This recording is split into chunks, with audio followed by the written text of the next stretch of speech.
This is the voice of the New York Football Giants, Bob Papa, and you are listening to the best throughout Europe, the Big Blue UK and Ireland podcast.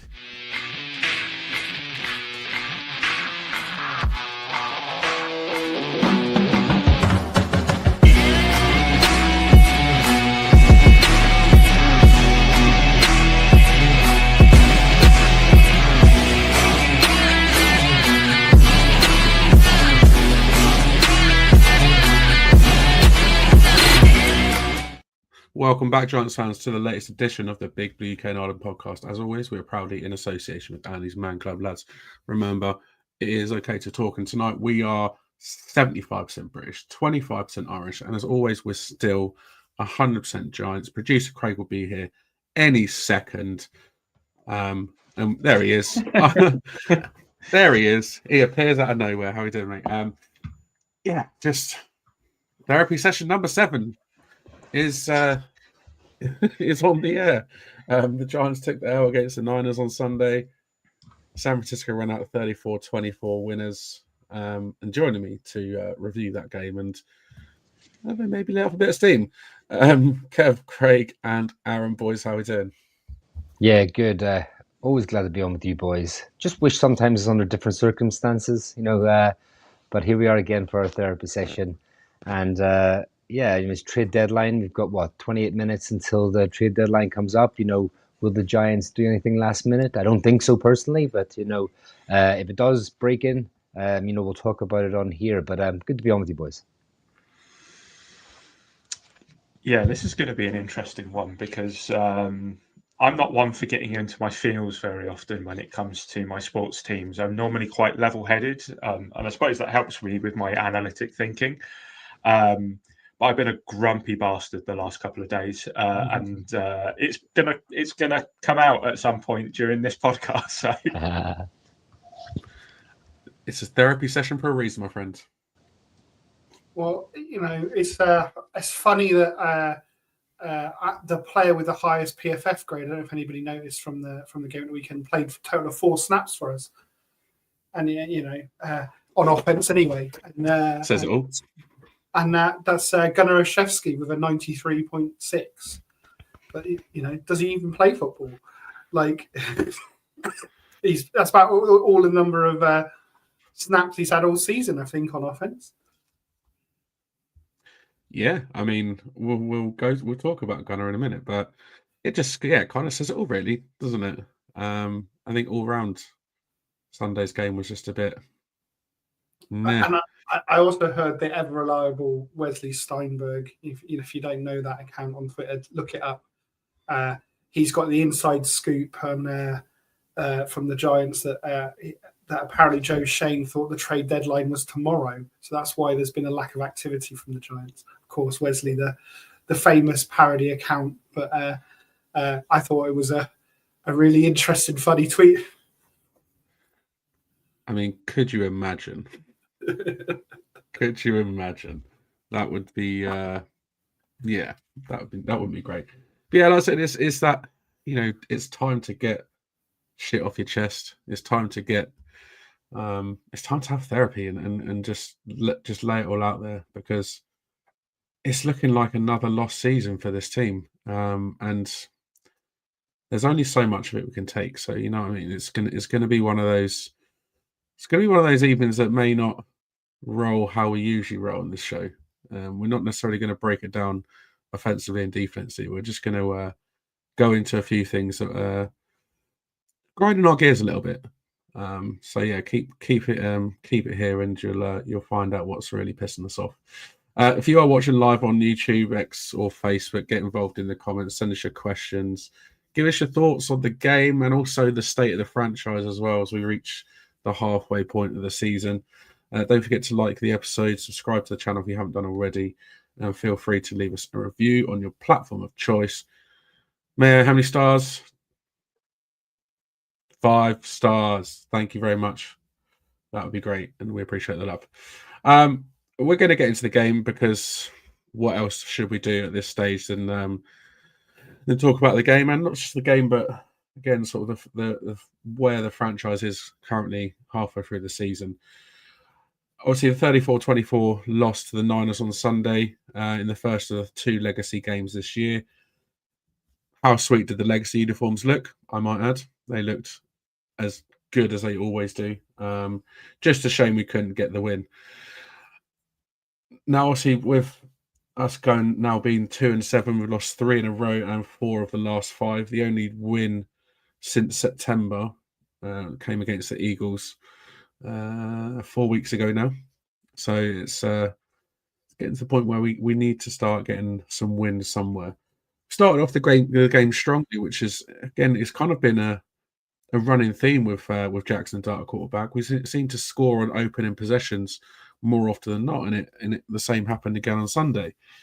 Scored on the first possession. Theo Johnson, that touchdown on the pylon, great start to the game, and then it just all disappeared from there on. And really, the next meaningful scoring was in the fourth quarter when the game was all but over. And against a banged up San Francisco defense as well, it's just nowhere near good enough. That defense was there for the taking, and we just couldn't do it. We're 2-7 or worse through 9 games in 8 of the last 10 years. With 2016 and 2022 being the only years in the last 10 we've actually had a positive record through 9 weeks, which is very, very, very depressing, whichever way you look at it. And I think the difference making this game, it was always going to be Christian McCaffrey, but it absolutely was Christian McCaffrey. 173 total yards from scrimmage, 2 touchdowns, 5 receptions on 6 targets, and 28 carries on the ground. The guy is elite, and it just makes you sad that we don't have a player of his caliber on this offense now. With Scatterboo injured, with Malik Neighbours injured, with all the other injuries we've got going on as well.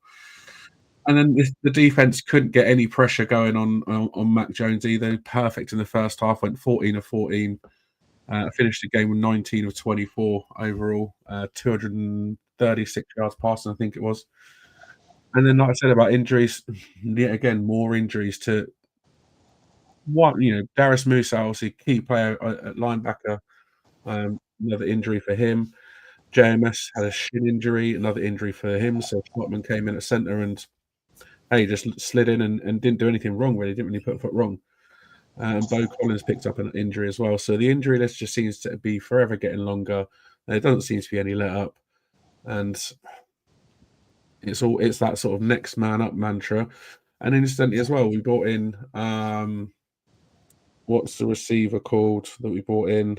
Ray McLeod? Ray McLeod, yeah. He was on the field for 91% of the offensive snaps. Yeah, he caught one pass for 5 yards. And yet the guy that we've elevated off the practice squad 3 times in Lil Jordan Humphrey, doesn't even get a spot on the roster. They didn't want to elevate him because you can't elevate him anymore, can they? Yeah, so just why not sign him to the roster? You know what I mean? So it's like, we'll bring in Ray McLeod instead and put him on the field for 91% of the snaps and throw one ball his way. It shows how seriously they're taking the wide receiver position. Make it make sense, you know what I mean? And lastly from me as well, up next, Chicago, fresh off the bat of their incredible 47-42 win against the Bengals. If you haven't watched that game yet, go and watch it because it's a barnstormer. It's a cracking game, one of the games of the season so far. Obviously that game was on at the same time as the Giants game, and as much as I wanted, I had red zone on a little bubble box on the screen, but I couldn't take my eyes switching. Not wanting to watch the Giants and just switching over to that game. I did stick the Giants game till the kneel down, but that was a phenomenal game, and what would be the perfect thing? And I know we've got a preview pod this week, but what would be the perfect thing for our defense to face? Would it be the number 1 scoring offense in the league? No. No is the answer to that question. So just not looking forward to next week. That game was incredible. The lead changed 8 times in that game as well. So yeah, if you haven't watched it, go back and watch it because it's an absolute cracker. But yeah, it's and it's in Chicago as well, which is never an easy place to go to. So got that to look forward to. We'll preview that game on Thursday, Friday, whichever day it is. I can't remember off the top of my head. But yeah, we'll preview that game in the next few days, so make sure you tune into that as well. That's my sort of overview of the game. Craig, how did this game make you feel? I've already touched on Do I ask that question? I've already touched on it briefly. I am the analytics guy. I am the stats man.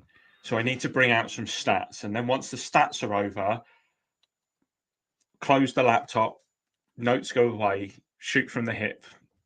Let's thrash this out on how I actually feel, right? 2024 versus 2025 is kind of what I'm looking at the moment. 2024, 1,622 yards, 8 passing touchdowns, 4 interceptions through 9 games. This year, 1,961 yards, 13 passing touchdowns, 6 interceptions. So 2 more interceptions, but just under double the amount of passing touchdowns and about 300 yards more. 1,032 rushing yards, 4 touchdowns in 2024. This year, 1,061 rushing yards, 11 touchdowns. So we've almost tripled our rushing touchdown rate. We've got 184 first downs and 197 points scored this year versus 169 first downs, 139 points scored. We've scored 60 more points this year already through 9 weeks than we did last year. We've also allowed 207 first downs versus 160 last year. 249 points against versus 202 points against last year. 9 turnovers this year versus 11. And then the big one. Last year, we had 53 penalties through 9 games for 398 yards, which is bad. This year, we have 69 penalties for 583 yards in 9 games. It's not great reading. I think it proves one thing. Kev, I know you want to get your teeth into the defense, so I'm not going to go too much into the defense, but I think it shows a real regression year on year when players are supposed to now be used to Shane Bowen's scheme, apparently. Who knows what his fucking scheme is? Who knows? Offensively is what I want to talk about kind of in a way, yeah? We've got 300 more passing yards. We've got almost double the amount of passing touchdowns. We've got triple the amount of rushing touchdowns. So we're actually able to punch the ball in. In the red zone, we're 50% this year. Last year, we were something stupid like 20. I didn't even want to go back and look at my notes from last year. Here's the problem. Watching the Giants score touchdowns this year means fuck all because it's not exciting. And the biggest problem is we have a regime and we have a coaching staff in place that have made the Giants boring to cheer and impossible to cheer. And unfortunately, until Joe Shane or John Mara or Tish or whoever pulls up their fucking big boy pants and starts firing some people, this team is irrelevant in the NFL. We are almost as irrelevant as our neighbours, the Jets, who have just traded away 2 of their biggest players. But at the end of the day, they've got some draft capital to look forward to. They can look forward to drafting.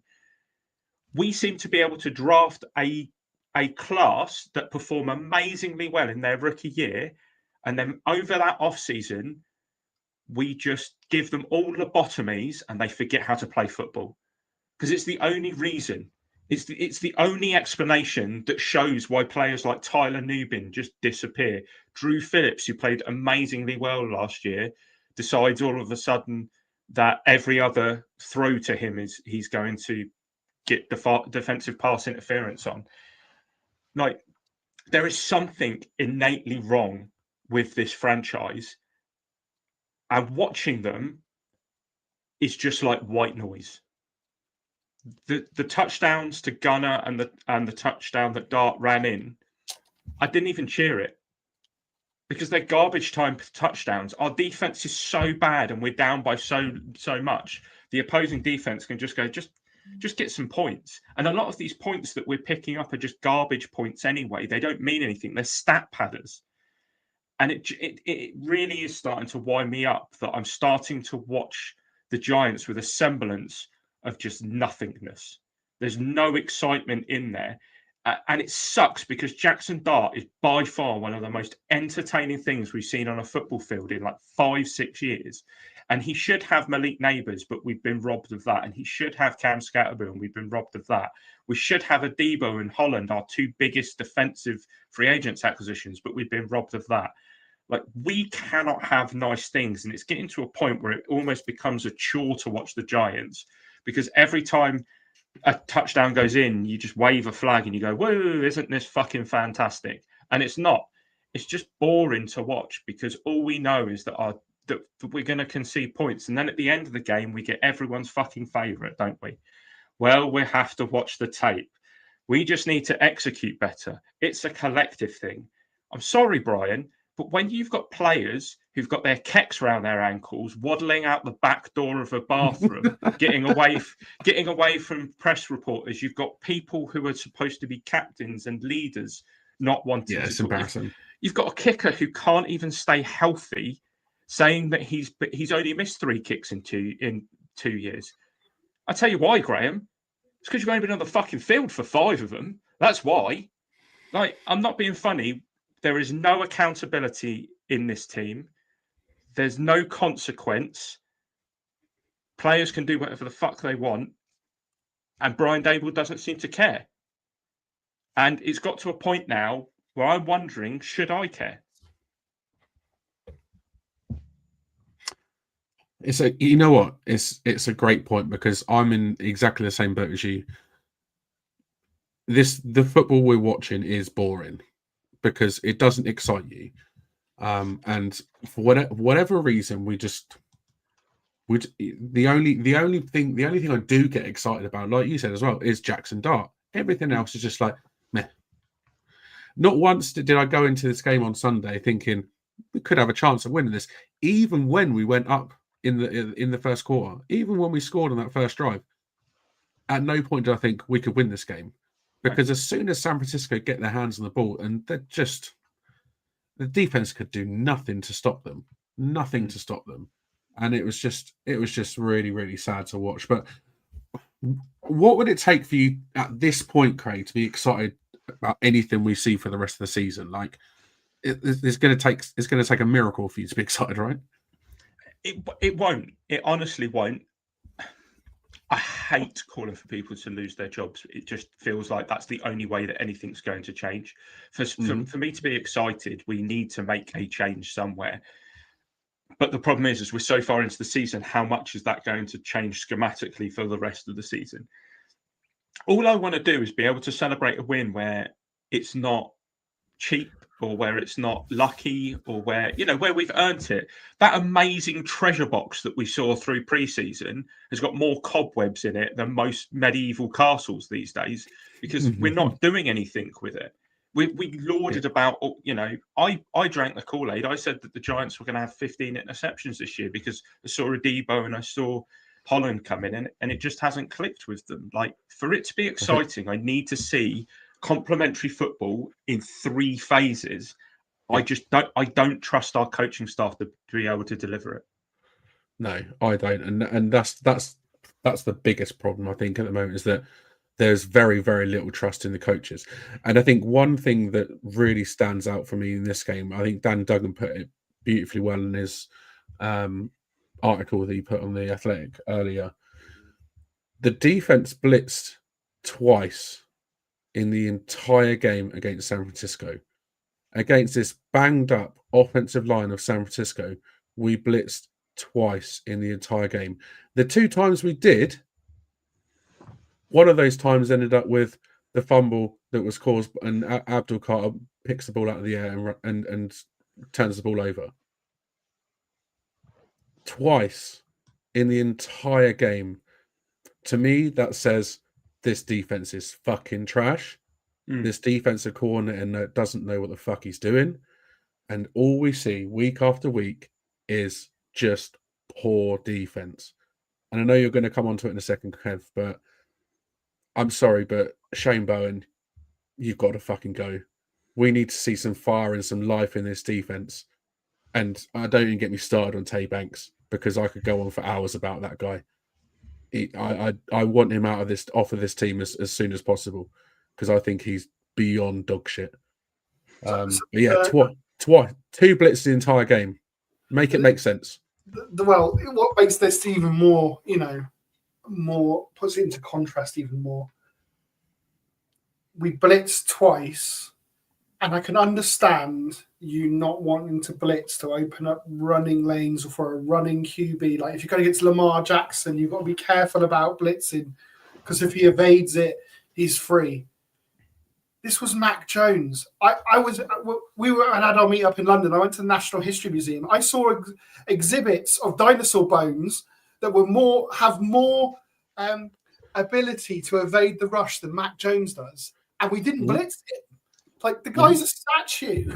Like I know part of his game plan was to get the ball out quick. But if you've got blitzers in the face, you might knock a pass down. Like we saw Brian Burns do that in one of the plays, right? And the fact that we've got the guy that's quickest the pressure rate quickest pressure rate in the league in Abdul Carter, 2.1 seconds. But you know what? And it's why make it make sense? We'll drop more. We've got 4th and 5th stringers playing in our secondary. Let's play coverage and not play to our strengths. We'll do extra bits of our weakness. Like, I don't get it. Yeah, exactly. Anyway, Kev, come on. I know you want to talk about defense. Not really. You do. You know you do. You do. I mean, just going back to Craig's points about what do you do now and how to get excited. I think for me, as drastic as it sounds, I'm on the thing now of sacking Dable and Shane Bowen. I would be seriously considering, if I'm Joe Sheehan, doing what's right, and second, doing a little bit of self-preservation, and second, Bowen and Dable, and then giving Kafka the interim head coach until the end of the season, promoting one of the assistant defensive coaches, with the understanding that the scheme would change slightly. And that would see you through to the rest of the year. It would give us something a little bit different. I just really feel that Dable's lost the locker room. They're not playing for him. There's no effort on either side of the ball, really, especially defense. So I think, a drastic change is needed. And I don't see Brian Dable being a head coach for next season. So I would shake things up now, get rid of him now, get an interim coach. And like I said, just like Kafka, he's been interviewing 4 head coaching jobs around the league. Just give him some experience, let him see out the rest of the season, and maybe behind the scenes start your search for the future head coach going forward now. That's what I would do anyway. But speaking about the defense, we're halfway through the season, and for me, the defense is quite obviously the bigger problem amongst the defense and offense. I mean, the offense, we've talked about it. We've got our QB of the future who's playing at a very high level. We've got a running back stable that I feel confident in going forward. We've got a true number 1 wide receiver, albeit hurt now, going forward. An O-line that has been playing above average. That's been playing extremely well considering the O-line play we've had in the past. So I think it's been very unlucky with on offenses. We've been very unlucky with Neighbors getting injured, Slayton not living up to true number 2 wide receiver, not playing to level his contract, the contract that he earned in the offseason, not playing up to that. And I hate to say it, and I'm not bagging on him, but Johnson's drops are unacceptable now. They are just at a level where it's fundamentally flawed. We cannot trust him to come down with critical 3rd down catches. And we always say it, a tight end is a quarterback safety blanket. I don't feel safe with Johnson out there when the ball's going his way now. So the offense has been very unlucky, in my opinion, for those reasons. But the defense, has just been tragically awful. I mean, at one point, it was hyped as a potential top-tier defense. Craig said it. We brought in the acquisitions of Adebo. We brought in Holland to go along with Newman, who we thought would take a second year jump. Banks, who was a first round pick and showed great traits in college and was okay in his first year or two in the league, but he's just fallen off a cliff, especially with effort. We were unlucky to lose Michael McFadden as well, who was showing promise. I mean, he's not a star linebacker, but he was someone who was doing a job. Bobby O, where's he gone? I mean, where was the player that when he first came in, that tackle machine, that leader of the defense? I mean, we have absolutely collapsed in the first half of this season. And it's like I said, the record's 2-7. We kind of looked like we were getting somewhere when we held the was it Eagles and Broncos to 17 total points over 7 quarters. But then the defense has surrendered 105 points in the last 9 quarters. We've allowed 30 plus points in 3 straight games against the Broncos, Eagles, and 49ers. I mean, the run defense has been so bad for so long. Dexter Lawrence is an absolute beast on his day. It hasn't been his day this year. I mean, the run defense has been, 30th run defense, giving away nearly 150 yards per game. We're last in yards per carry at 5.7. I mean, we've allowed, 1,350 rushing yards, second most in the NFL. 12 rushing touchdowns, tied second most. Over the past 2 weeks, I mean, like Christian McCaffrey, you talked about it. I'm in 2 fantasy leagues, and I played him in both leagues this week. That was good for me, wasn't it? Obviously, I lost both games. I mean, what was it? He had 28 carries on 106 yards. The 49ers went for near 160 yards, 2 touchdowns, at 5.8 yards per carry. I mean, the interior of the line, I mean, Thibodeau's been, I think, very good against the run, but he's one man. Do you know what I mean? I mean, Burns is there. Burns has played very well, don't get me wrong. But I saw Burns playing off-ball linebacker for some snaps there at the weekend as well. I mean, talk about, not blitzing and stuff. I mean, the scheme, what is going on? I mean, his game planning is pretty much non-existent. I mean, in-game adjustments, what are they? It's a simplistic scheme, it looks like. It's predictable. People are seeing, are able to read our defense very, very easily. Mac Jones was getting rid of the ball in 2.4 seconds. I mean, it's very hard to get a rush with 4 only. If you're only rushing 4 people, it's very hard to get there in 2.4 seconds.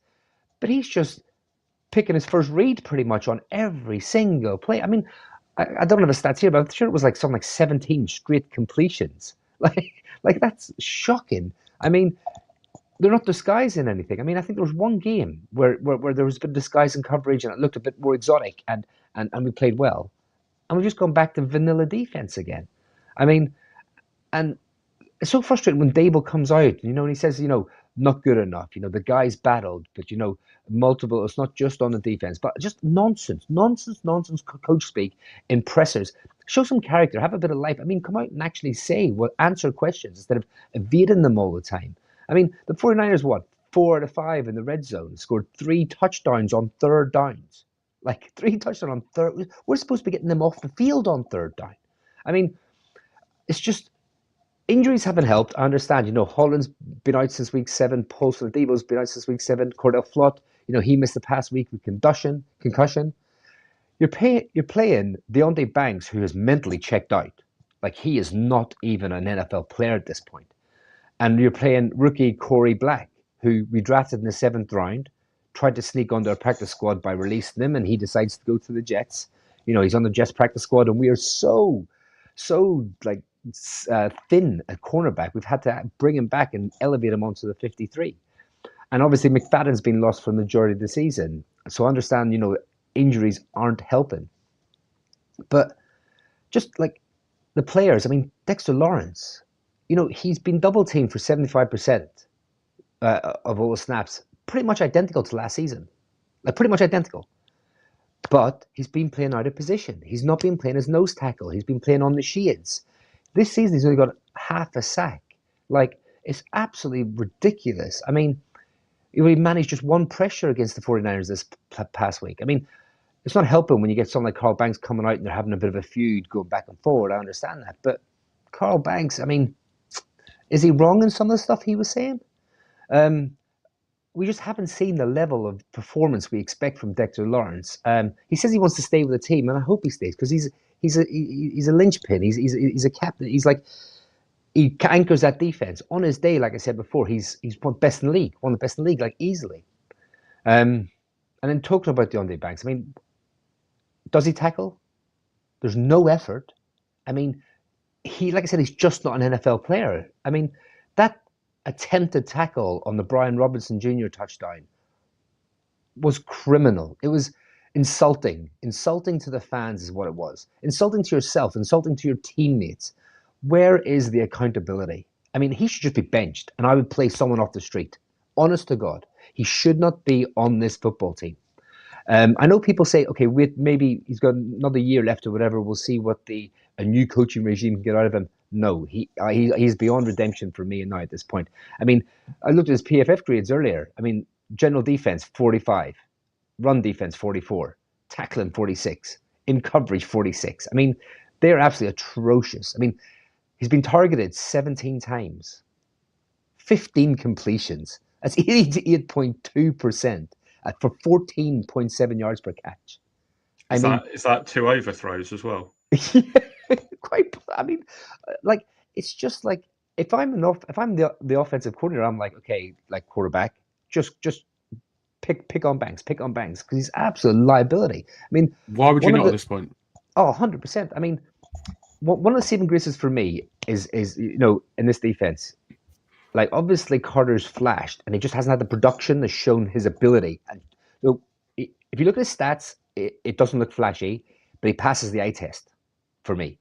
But Brian Burns, I mean, I am taking my hat. I salute you, Brian Burns. I mean, for him to lead the NFL with 11 sacks on this defense, I mean, I feel like he deserves better. He deserves so much better. He is excellent. He is exactly what we traded for, if not more. And I'm just so pleased he's on this team, and I don't hope, because I know we're going to have a different defensive coordinator next season, but I can't wait to see him on a better defense when this defense is productive. But I mean, the secondary, I mean, between injuries and, coverage and stuff like that, receivers are just getting open, and quarterbacks are able to sit back and just quite literally pick our defense apart, and it is criminal. I mean, just very quickly about the statistics up until now. I mean, scoring defense 26th, total defense 29th, rushing defense 30th, passing defense 24th, takeaways 29th, red zone defense 22nd, rushing yards per attempt last in the league.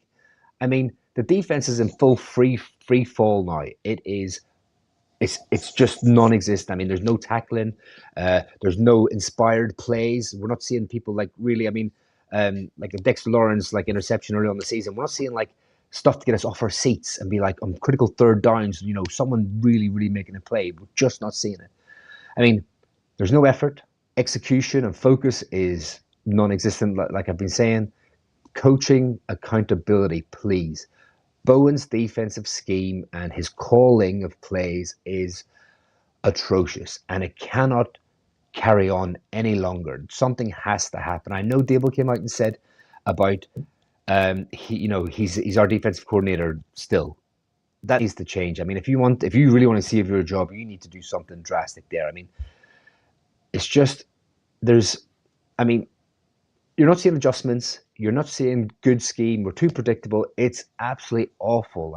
I just want you guys' opinions on this as well. I mean, Aaron, with frustration boiling over with players like Dexter Lawrence going, publicly clashing with ex-Giants, and young players like Deonte Banks, struggling with effort, accountability. What does that say about the leadership and culture inside the Giants locker room right now? Yeah, it's not good. I think it was noticeable, right? You saw the locker room interviews after this game, and it was the most incoherent. And there's a bunch of players didn't speak. You'd usually hear a decent interview from Brian Burns or someone like that. Even when he'll take accountability, he might have played well. There was none of that after this game, right? So it was it was a real turning point moment, I think, the locker room after this game. Obviously, Pat Leonard asked the question about had Dayball been crying. I watched Pat's show that he does from the stadium, and he said it was referring to him when he walked in the room. So Pat stands at the back of the room. Dayball comes in from the back of the room and walks to the front. So anything that you've seen on camera is after the incident that the kind of Pat's referring to. And he tripled down on his show that, Dayball has visibly had tears in his eyes and this kind of thing. So both him and Dart were considerably later to the press conference than they would normally be. So it's clearly there was quite a watershed moment in the locker room. I'm not sure it went over well with the players as well. But like I said earlier, this is a young team. There's the leaders like Dex have only ever really been part of this losing culture, right? We've seen Scatterboo and Dart come in with a little bit of a different attitude, and they're kind of like, look, I play like this because I want people to come and see that. I think there's a complete lack of accountability in the thing. You hear from Premier League football, right? You've got someone in the change room that will tell another player on the team, you need to step up. There's no way you let Tay Banks in your locker room behave the way that he behaves. The Kadarius Toney before that, right? The some of the behaviour in the locker room is not up there with the standard. The winning teams, the winning cultures. Do you think you'll be able to get away with that shit in the Eagles locker room? You might get away with it in the Eagles stands, but not in the locker room, right? And it manifests why we're 2-7 again, right? And not winning those close games. How many one-score games are we going to continue to lose? It's frustrating. There's good players there. I think maybe Dex is slightly checked out this season. I don't think he came into the season fit with his injury. Obviously, being a bigger guy, being match fit, and being healthy is a completely different thing. So, yeah, I do think there is some issues in that locker room. And Dan, this defense was supposed to be the strength of the team, in the offseason, with the additions we made and the draft. But after giving up over 100 points in the last 3 games, it's clearly broken.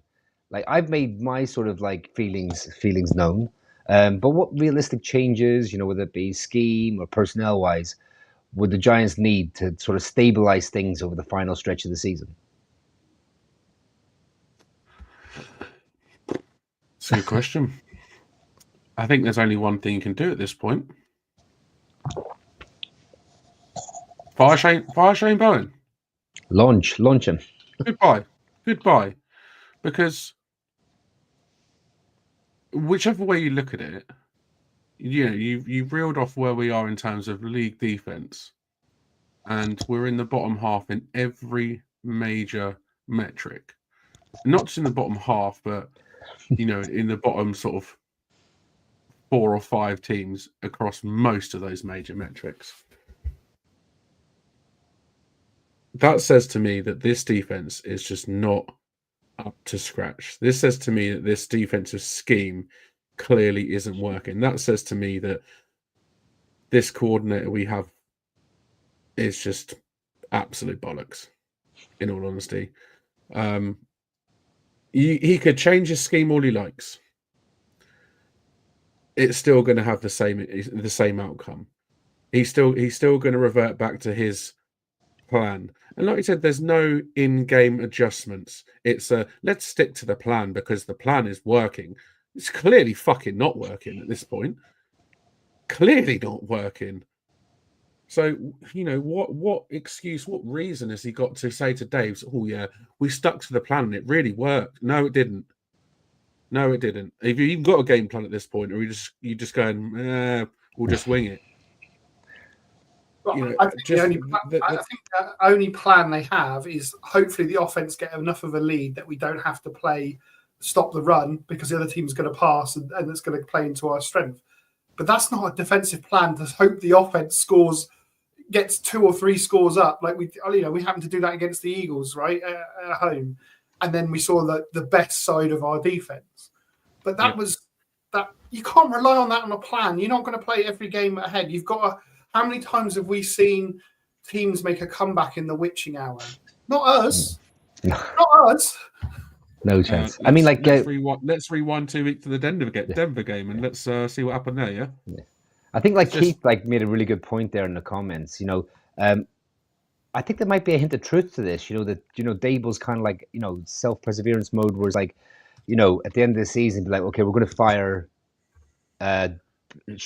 Bowen because that was the bigger issue was the defense. So like, at the end of the season, look, we are making strides to progress this team, so we will get a new defensive coordinator in. Like, and I think there may be some truth to that. That's why he's being held on now. But I think at this point, if you don't fire Shane Bowen, you're running the risk of losing your fucking job as well, because this defense isn't going to perform for you for the rest of the season. If we end up 28th in overall defense at the end of this season, I'm sorry, Shane Bowen's gone if he's still around at the end of the season, and most likely Brian Dable's gone. At least now, if he decides to make a change at DC and bring someone that puts a bit of fire in their fucking bellies, and goes, actually, you know what? Let's do something. Let's mix it up and be a bit more exotic, and let's try and put a bit more pressure on the quarterback. Let's don't be so vanilla. Then maybe we might get a few wins under our belt, and maybe Dave's might, very, very, very, very small chance at this point, but might keep his job. But at the moment, as it stands, there's no way that the Bowen's going to be around. There's no way that Dave's is going to be around. So what have you got to lose at this point? I'd love to bring Antonio Pierce in, give him. I'm just putting it out there. If Brian Dable is the head coach next year, I'm out. I won't be watching. I can't watch that for another year. Even the press conferences. Somebody turned around and said that he does press conferences like Belichick with the arrogance of Belichick, but the problem is he doesn't have the winning record to back it up. Bill Belichick, exactly that. He hasn't got the rings to back it up. No, exactly that. I am being absolutely genuine here. If Brian Dable is the head coach of the Giants next year, I'll watch Red Zone all year. Yeah. And the thing is, the bullshit answers he puts out there in the press conferences, they'll slide if you've got a winning record. They'll slide if you just had a bad game or a couple of bad games in a row. They'll but not for the last 3 years. Come on. It's too much. It's too much. Aaron, rant time for you, my friend. Yeah.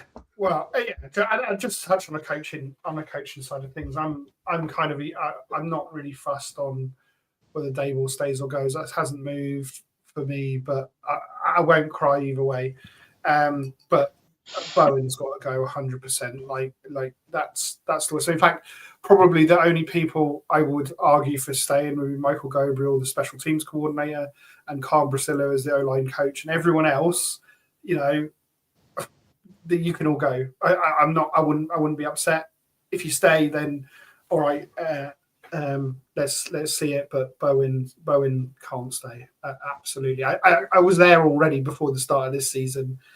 I haven't seen absolutely nothing to change my take on that one. Anyway, I knew where this this podcast was going, so I thought I'd try and fly the positive plane like Bobby Skinner in the Giants Nation show before the game, and the message I thought was really on point. Get well soon, Mr. Mara, and listen to the Giants Nation show. What a great message to put out there. And if you could have added also listen to Big Blue UK and Ireland, that would have been Europe's number one Giants podcast. That would have been the only thing, but maybe you didn't have enough letters on the plane for that one. So I was just really going to talk about Jackson Dart and you've all mentioned the one positive and the one reason to watch is Jackson Dart, and I kind of want to talk about how he's having a historic rookie season. So he became the 7th quarterback in NFL history with 15 plus total touchdowns in his first 6 career starts. If you want to know the 7, it's, they're all decent starting quarterbacks in the league. I think Justin Herbert may have been one of the most recent ones on the list. But they're all certainly starters since the year 2000. He is the first rookie QB with a passing and rushing TD in 4 straight games.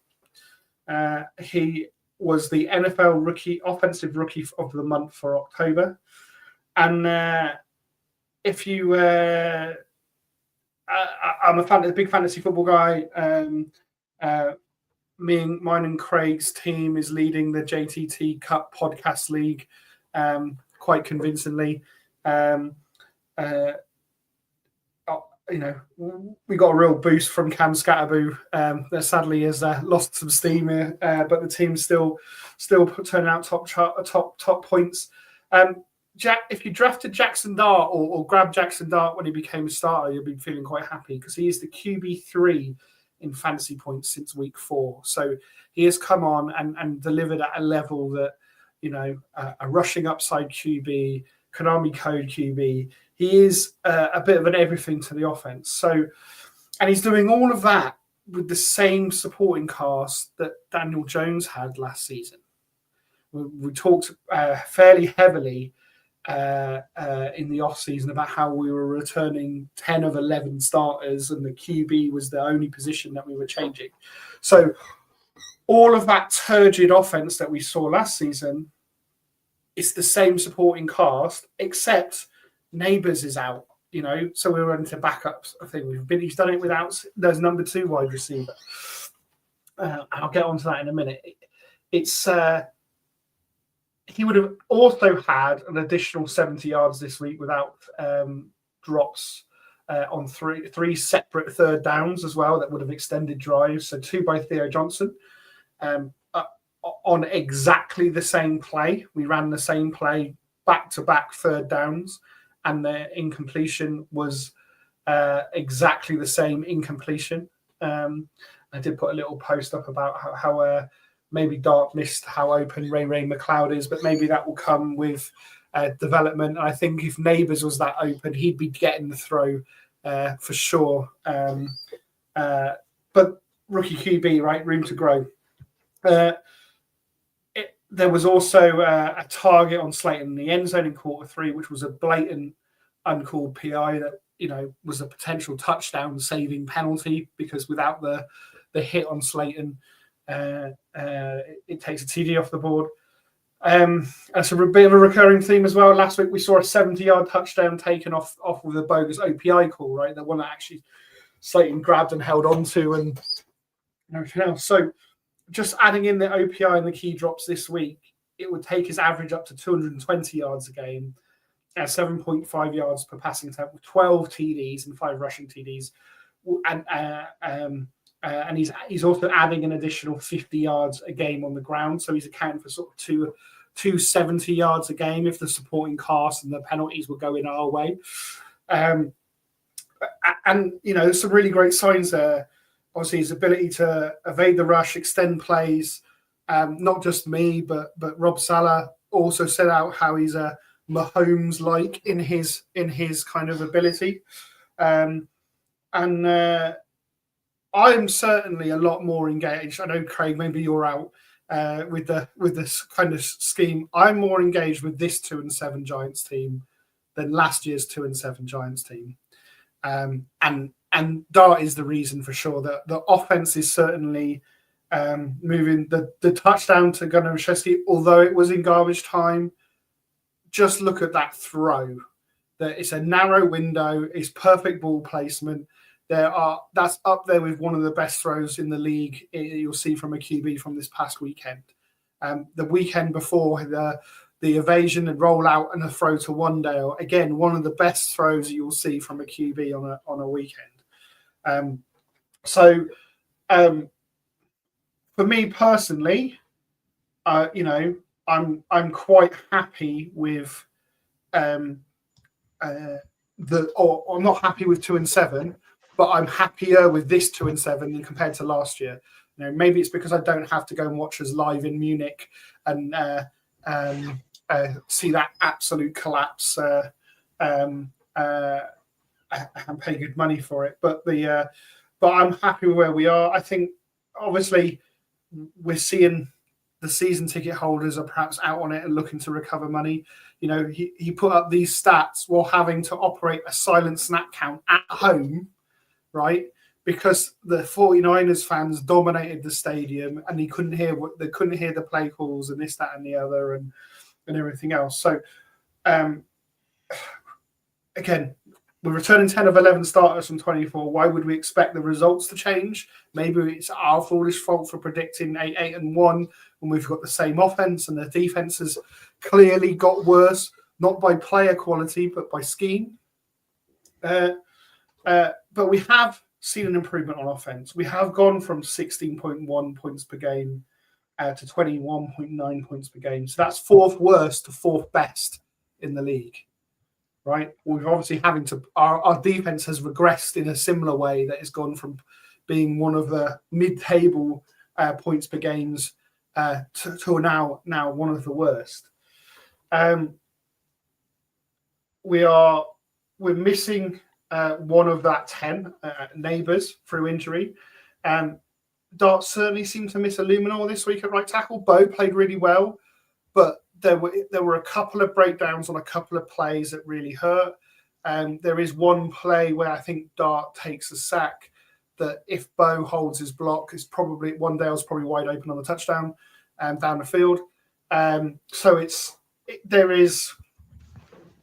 you know, Bo. We know Bo's a rookie, right? He played well enough for a rookie right tackle. I'd love to see Bo and Illuminor operate right guard, right tackle. I know GVR had the highest PFF grade on our O-line, higher than AT's this week, but GVR at his age, he's not going to be the long-term answer. When we brought Illuminor in, originally it was to play guard. I know he's playing great at tackle, but for this team to really understand where, you know, if Bo could play tackle and Illuminor at guard for a game, love to see that before the end of the season. It looks like Evan Neal is sticking around all season. So, you know, can he do anything at guard just to see what we've got? Like, No, not at all. At least, hopefully, somebody signs him somewhere and he plays next season, and we get a comp pick for him. Right? There's literally no point cutting him at this point because he's got his money anyway. At least if we hold him till he becomes a free agent, at least at that point, somebody signs him, we get and he play him, we get something for him, right? So there's no point cutting him. Even the peers agree, Aaron. Yeah. So obviously, we saw Scatterboot elevated the running back room, and you know, Tracy was the starter last year. He's still there now. Singletary was you know, in the mix last year. Singletary had a good game this week, particularly in pass protection as well. Like his pass protection was quite good this week, but also on the ground. Annoyingly, he had more carries than Tracy, and I think that was one of the mistakes we made this week. Was it got away from the run, and perhaps we should have carried on a little bit more. As far as the offense as a whole, and we talk the defense is the problem. I fully agree. You know, we need to add a 1B to Neighbours 1A as a wide receiver, and we need our fourth wide receiver to be able to contribute at times, which is not what we've had the last couple of years. It's been the trio that we've got and nobody else. Obviously, Wandale's at the end of his contract, but I expect an addition in the wide receiver room to come down the line. Obviously, not before the trade deadline, because why would we go and do a move like that? And then other than that, I don't see where we need to add to offense to be at a decent level in the league. If Neighbours healthy, Scatterboo healthy, thing. The problem the offense has got is it's having to put up 21 points to still lose by 10, right? And that's the issue that this team really has. The offense is not perfect. The offense is, maybe a scheme change will help, but I always worry about rookie QBs changing schemes, changing too much. But it might work out just fine for us. I mean, look at Caleb Williams, who's changed scheme and is now looking better than he's ever looked in the NFL. Still has issues, but is getting the job done. But I guess, Kev, I'll come to you on this one. Are you worried Dart is being asked to carry this team, despite the games being over? It was clearly over going into that final drive. Yet, rather than throw the backup QB out there, Dart was there, and in a pure reason for the leadership to save their jobs. So Dable to save his job, Shane to save his job. Do you think that's what's happening? I don't know if that's what's happening. I mean, like I've no real issue with keeping him in the game for reps, just getting more and more reps under his belt. What I do have an issue is QB power run. That's what I have an issue with. Why are you calling those plays when the QB is 100% getting hit? Do you mean that makes no sense to me whatsoever? Because this QB, your jobs are on the line. You don't want to get him hurt. Should he be in at the end? I mean, you could argue for or against, but you need to. If you're keeping him in, you need to call plays to kind of protect him. Just let him throw the ball, let him develop, let him see the field. Do you know what I mean? Let him go through his progressions, that type of thing. I mean, like, I'm so worried about us ruining this quarterback, because we really have something here. Like, really, we do now. We understand. It's not just one or two games where it's like, oh, he's flashed. He's looked like he could be something. Like, he is legitimately our franchise quarterback going forward. I just don't want us to ruin him and break him. Like, because a part of me is like, we don't really want to talk about this, but Daniel Jones is excelling in other offensive schemes. He went to Minnesota, learned things a little bit differently, seeing how things work in a different scheme. He's gone on to the Colts now, and he's absolutely thriving. He's the passing leader in the NFL. I just worry that, we get him beat up. You saw the way at the end of that game he was sitting on the sideline. He looked a little bit broken. He looked sore. He looked like he took hits.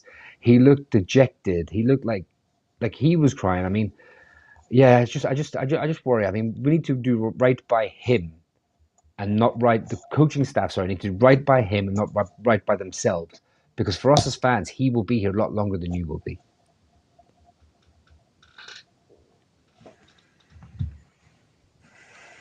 Right. I think with the whole Jackson Dart thing, it's like, yeah, you want him to get more reps and you want him to get the experience under his belt. But what scares me is that the longer this season goes on, the more likely it is that he gets a season-ending injury because of the stupid plays like quarterback power run, right? So if the season continues to go south from here on in terms of, next week we lose to Chicago, the following week we lose, and as we're getting towards the bye week, there's no real hope of any sort of any hope of anything past the end of the regular season, especially after Jane Daniels' injury on Sunday Night Football, which is criminal that he was in the game in the first place. That's just poor coaching on that part. Do you consider benching him to protect him from injuries and just put either Wilson or even Jameis Winston out there for the rest of the season, or do you carry on and let him get that development? So I think you start him and I think you play him. I think, especially as long as your O-line is healthy, right? The O-line has given him plenty of protection, and I think it's right for him to. He needs to still grow. He's not the finished article yet. Getting him real reps, real defensive looks, getting there. the question I have around you don't keep him in a lost cause. If we're down 4 touchdowns at halftime, which we haven't been, to be fair, but if you're down 4 touchdowns at halftime, Pull him. You don't send him out in the second half. He's such a competitive streak in him as a player and as a guy. It's very hard to tell him, okay, it's okay to turtle up and give up here. I do like Dart wanting to fight until the end, right? So that you don't want to take that out of him. You don't want to say, actually, it's okay that, we really like your passion, but just not this week because we don't want you to get hurt. Like, it's hard to kind of be like that with a guy like that, but it would be egregious if he did pick up a serious injury. He needs to slide, though. We can all agree on that. Yeah. Absolutely, he needs to learn how to slide. 100% he does. Well, he knows how to slide. He just needs to know when to slide. Like even the first down run, right? He pulls the ball out and scrambles for a first down. He's heading out of bounds, and he does the Cam Scatterbo move of arching back in to take a contact on before then going out of bounds in the tackle. He could have stepped out of bounds 2 yards earlier. Those 2 yards meant nothing, right? He could have stepped those 2 yards out. It's hard to take that out of a guy when he's so passionate and it does bring an energy to the team. But he needs to develop himself. Whether it's Eli sitting down with him and saying, "Look, we know you can do it. We know we need you." Look at Josh Allen now as well. He plays hero Josh Allen when he needs to, rather than every single down of every single game. Josh Allen doesn't need to be there, put the Superman cape on. We need Dart to be the same. We need him to go, yeah, this is the time I need to put the Superman cape on. This one, I can settle taking those 2 yards less and stepping out of bounds. It's still a first down. It's still what the team need. Those 2 yards aren't going to make a difference. Yeah, I think we just need to see a bit more. What's the right word for it? Just to be a little bit more, not necessarily conservative, but just play a little bit smarter, maybe. And to, like I said, if you get past the sticks and you need to step out of bounds, then do it, rather than go head first into a tackle and potentially, because he looked like he was a little bit hurt at the end of that game, whether it was emotionally or physically, I don't know, but it looked like he was grimacing a bit at the end of that game. So we don't want to see that for Jackson Dart, but. Look, he is one of the only positives so far this season, and the fact that he came in after 3 weeks and started, and it just gave us all that bit of excitement, along with Cam Scatterbo as well. Like their relationship between them two, it just seems really like really refreshing and really sort of like positive. And I think the loss of Scatterbo to injury is probably going to have more of an effect the longer we go on than I think some people realise, because he just brought that fire and energy like nobody else does. And you want to see it replicated, but unfortunately I don't think anybody can replicate that, because not everybody has a screw loose like Cam does. But yeah, I mean, we're not going to talk about that the Niners game anymore. It's in the rearview mirror. We've got this weekend to look forward to against Chicago, which we'll be previewing in the next few days. But unfortunately, that is all we have time for this evening. The preview for that game hasn't been confirmed in terms of day yet. It's either going to be Thursday or Friday, but we'll put out on our socials over the next sort of 24 hours or so when it's going to be. But yeah, Chicago Bears at Soldier Field. Got that to look forward to. So make sure you tune in later this week to hear our preview for that. But anything else to add before we go, guys? No, just good to get on with you boys, bent a little bit, get my thoughts on the defense out there, because I've been offense all season and last season, so it's nice to get a little bit of defensive talk there. Roll on the next week. And we didn't make any trades today, so the squad's not any better, the roster's not any better, but something's got to change, and we'll hopefully see some change this weekend. Yeah, I think Keith got it right there in the chat. We're going to soldier on, and that's probably a good point to leave on. You're on mute. I'm not. You were. I'm Oh. not. No one here. Yeah, there's a lot of football still left to play. We're only halfway through the season. There is. And I feel like we're very much at a crossroads as a franchise right now. And if things don't improve, they need to sort it out over the next few weeks, because I think the amount of fans that they're likely to see in that stadium is going to dwindle quite quickly. This is very reminiscent of the end of days for Joe Judge, very reminiscent of the end of days for Pat Shermer, and somebody needs to make a decision sooner rather than later. At some point, the franchise needs to stop being the nice franchise and needs to kind of get with the times and do these things in season and not wait. Other teams have got better records than us and they've done it. And I don't want to be the Debbie Downer, but this team is fundamentally broken at the moment. And until they make a change, one player is not going to be enough to put bums in seats.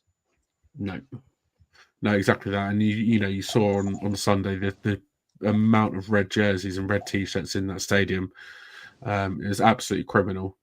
So it was more like a Niners home game than a Giants home game, considering the fact it was a legacy game as well. So it just shows that fans don't want to attend because what reason we got to attend, because there's nothing, we're not seeing anything positive on the field. So yeah, it is a shame, but yeah, we soldier on. Chicago this weekend.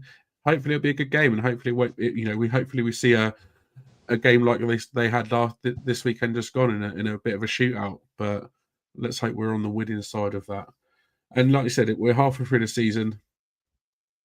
Hopefully we turn a little bit of a corner and things start to get better. But yeah, something's got to change, and something's got to change soon. Don't forget to check out our socials for all the latest news. Follow the links in the description of this episode to find where we are. Don't forget to subscribe to the channel as well and hit that bell to be notified of when we're going live. Appreciate all the love for everyone watching this evening and for getting involved in the comments. It's always good to see you all getting involved and giving your opinions, so we appreciate that. And my thanks as ever go to Kev, to Craig, and to Aaron for joining me. We are signing off until next time. Let's go Giants.